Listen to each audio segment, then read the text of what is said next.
And welcome to the Factor Uncensored. The manhunt for an alleged killer has come to an end. Tonight, the San Jacinto Sheriff's Office has confirmed 38-year-old Francisco Oropesa is now in police custody. They found him hiding underneath laundry in a closet in a house in Cut and Shoot, which is just north of the Woodlands area and also near Conroe. Authorities had been looking for him since Friday. He's accusing of killing 5 of his neighbors after one of them asked him to stop firing off rounds in his front yard. Fox 26's Gabby Hart has been following this investigation since the very beginning. She joins us with an update. Gabby, I watched the press conference, and the tip came in to the FBI at around 5:15 today, and at 6:30 they said they had him in custody. That's right. We're told that was an anonymous tip that came into the national FBI hotline, and they went to that community in Cut and Shoot, and they found that suspect, Isaiah, as you mentioned, hiding under clothes in a closet. It's not clear right now, though, whose home that closet was inside of and that suspect was found inside of. We did ask if that was possibly a victim, someone held against their will, or someone who might have been assisting that suspect. Law enforcement could not answer that question, but I could tell you after a long few days, everyone, law enforcement and people in the community are really relieved that this suspect is finally off the streets. Now, if you take a look at your screen, you could see the perp walk when they were taking the suspect into custody. Throughout the day, we saw officers in canines, tactical gear, entering wooded areas, a helicopter flying above. More than 250 law enforcement officers spent time over the past few days really trying to track this suspect down, and that suspect was taken into custody peacefully. The FBI and the Sheriff's Department out here in Montgomery County holding a press conference earlier, and here's a bit of that. Take a listen. We've had calls from Wyoming, Florida, South Texas, North Texas, Oklahoma, Maryland, and those are just a few of the places. We were here, they were there. Bottom line is, we now have this man in custody. Yeah, you all may remember there was an $80,000 reward for any information leading to his arrest. I did ask about that during the press conference, and the sheriff saying that that money will be going to the person that called in the tip. Again, so many people able to let their guards down now. As you guys may have heard throughout us covering this, there were people in the community who said, you know, they were afraid to even let their children outside because this guy was on the loose. People were sleeping with their weapons next to their bed. So many people relieved. I was also told that no one else was injured in this suspect's attempt to evade the police. So no other injuries out there. The suspect taken into custody in this community, now able to heal and kind of grieve the tragedy and the loss of those 5 people.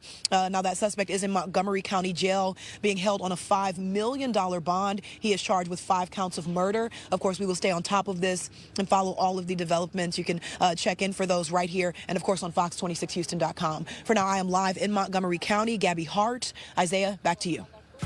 Gabby, we appreciate it. We still have so many questions about why 5 people were killed. How did Oropesa get the AR-15? Why was he still in the country after being deported multiple times before? He was accused of domestic abuse with his wife in San Jacinto County, but never faced any charges. And his wife is currently, according to reports, a fugitive of ICE as well, as far as we know. Joining me now to talk about this on the Factor Uncensored with this major update, attorneys Oliver Brown and Charles Adams. So he is on bond in Montgomery County for $5 million, but will he stay there, Charles? I heard the sheriff say he will likely be removed or moved back to San Jacinto County. It's my understanding he's already en route to San Jacinto County. Our governor is already tweeting, "Great job, law enforcement." Let me be very clear. This was a horrible job by law enforcement. It should be the end of San Jacinto County Sheriff Greg Caper's career. Much like the Uvalde massacre, it is writ large on the biggest stage how Texas law enforcement, I say this as a former police officer, is failing the citizens of Texas. We talked last night about how people had called the police on him 5 times over the years. But it turns out that a widower who lost his wife and his child had called the San Jacinto County Sheriff's Department 5 times that damn day, Isaiah, that damn day, and they never showed up. They waited till a murder, being in Greg Capers. Oh, well, I've got only 3 deputies on patrol. I've got 700 square miles. Well, Sheriff Capers, that was your decision. Maybe not put so much energy on narcotics or writing tickets, and maybe respond to crime. This is Greg Capers' fault as much as it is anybody else. It's disgusting. He should resign his job. Oliver Brown, what's next in this case, and do you see the same issues that Charles is seeing right now? Well, let me say, what I liked about the sheriff was that when he came out and in stance against what the governor had said, the governor was like, oh, 5 illegal immigrants, and the sheriff stood tall and said, listen, I'm here to protect individuals regardless of immigration status and things of that nature. I thought that was a very sensible approach. Now, to Mr. Adams' point, yes, all these calls, someone should have been out there. But there's also a little bit of justification. It's kind of a rural country area. Gunshots happen all the time. It's not the same as if when you're in like the urban environment. So I can understand where maybe they didn't find that as a priority call. Now, as far as this individual that committed this heinous act, I believe that he doesn't have a chance in hell of getting out of this at all. He's screwed, and he picked the wrong county to do it. And what are your thoughts about him being deported so many times out of this country and still being here, and this is the end result? You know what? That is the problem that we have at the border now. We've over-politicized the border to the point where it's like one side saying, oh, they're just immigrants. The other side is, oh, let's shut it all down. Where it's becoming clear that that border is so unsecure that this is the type of behavior that is happening. You're letting anyone through and they're getting kicked out and coming right back. And it's a revolving door. That is part of the problem of this. This man should have never been in this country, so therefore it should have never even happened. So the immigration policy that our nation is facing right now has to be addressed.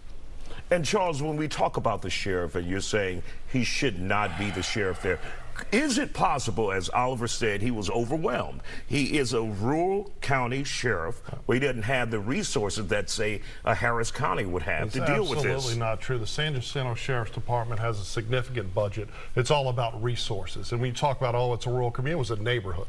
It was a damn neighborhood, and they had been calling for years about this scumbag. But most importantly, on that day, they had called 5 times. If you call your local law enforcement 5 times about a lunatic shooting a gun, and they don't show up, it's because Greg Capers didn't prioritize that neighborhood. Maybe it's an immigrant neighborhood that he doesn't think it's worth responding to. I don't know. But there's nothing that should be said. It's just like everyone that applauded the Uvalde School District Police Department in the immediate aftermath. Right. Greg Capers is not disclosing information. He's refusing to provide the press with the data on those calls and response times because he knows he failed his citizens. And had one cop just gone out that day and ran that man and saw that he was illegally in this country and illegally in possession of a gun, he would have already been in jail and everyone would still be alive. We don't need to defund the police. We need to make the police do their damn job, and this was disgusting. Oliver, what we heard was in the past that he was also accused of domestic violence against his wife, and she filed charges, but then took those charges back. But did they do enough investigating where they say, okay, is this guy in this country legally? Well, a large portion, what they said in the opening, is that both wife and husband are illegal. When you have those type of environments, it's very hard to get the wife to testify against the husband because they don't want to be found out about their immigration status. So I think to sit there and put any blame on her or law enforcement, it's really the issue of they couldn't get her to testify, so therefore it kind of gets swept under the rug, unfortunately. All right.